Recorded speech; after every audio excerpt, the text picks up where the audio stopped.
بسم اللہ الرحمن الرحیم۔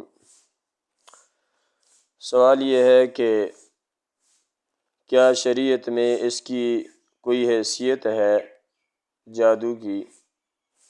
جادو کو تسلیم کرنا خدائی صفات میں شرک تو نہیں؟ اور اسی طریقے سے جادو کا شرعی توڑ کیا ہے؟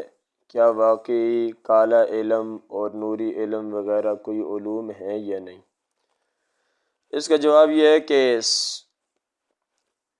سحر جادو لغت میں ہر ایسے اثر کو کہتے ہیں کہ جس کا سبب ظاہر نہ ہو، خواہ وہ سبب معنی کے لحاظ سے ہو، جیسے خاص کلمات کا اثر، کیونکہ حروف اور کلمات میں بھی بالخاصہ کوئی تاثیر ہوتی ہے۔ کسی خاص حرف یا کلمے کو کسی خاص تعداد میں مخصوص تعداد میں پڑھنے یا لکھنے سے خاص قسم کے اثرات کا مشاہدہ ہوتا ہے، یا غیر محسوس چیزوں کا ہو، جیسے جنات، شیاطین کا اثر یا مسمرزم کا،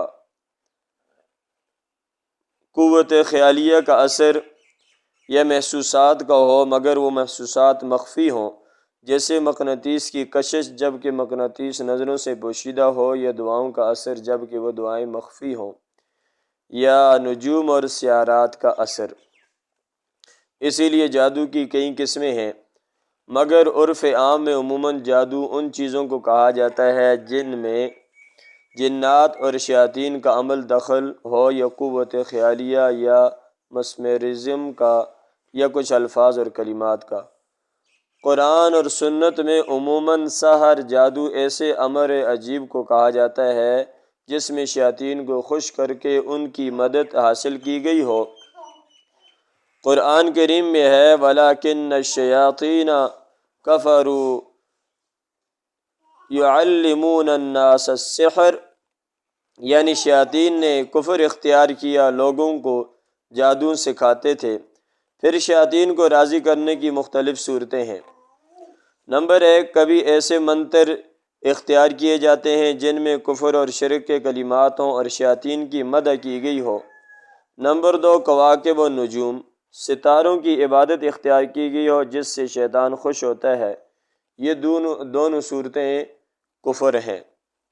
نمبر 3، کوئی بھی ایسے اعمال اختیار کیے جاتے ہیں جو شیطان کو پسند ہوتے ہیں، مثلا کسی کو ناحق قتل کرنا اور اس کا خون استعمال کرنا، یا جنابت اور نجاست کی حالت میں رہنا اور طہارت سے دور رہنا وغیرہ۔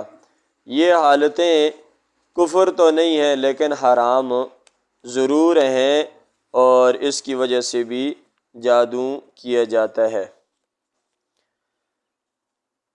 اب ایک تیسری بات یہ ہے کہ آیا یہ عام طور پر جو دم کیا جاتا ہے یا اسی طریقے سے تویز لیے جاتے ہیں، تو اس کی کیا صورت ہے اور اس کا کیا حکم ہے؟ تو اس کا جواب یہ ہے کہ قرآن مجید کی آیات یا اسماء مبارکہ یا ادعیہ معصورہ، جو دعائیں حدیث شریف سے ثابت ہیں، اور جو دعائیں قرآن مجید سے یا اللہ تعالیٰ کے اسماء مبارک ہو گئے، اور اسی طریقے سے نبی علیہ الصلوۃ والسلام کے اسماء مبارک ہو گئے، تو ان کے ذریعے سے دم کرنا یہ جائز ہے یا نہیں؟ تو اس کا جواب یہ ہے کہ قرآن مجید کی آیات، احادیث مبارکہ کی دعائیں، اللہ رب العزت کے نام، اسماء حسنہ، اور اسی طریقے سے نبی علیہ الصلوۃ والسلام کے اسماء، ان کے ذریعے سے دم کرنا یا تویز استعمال کرنا یہ جائز ہے۔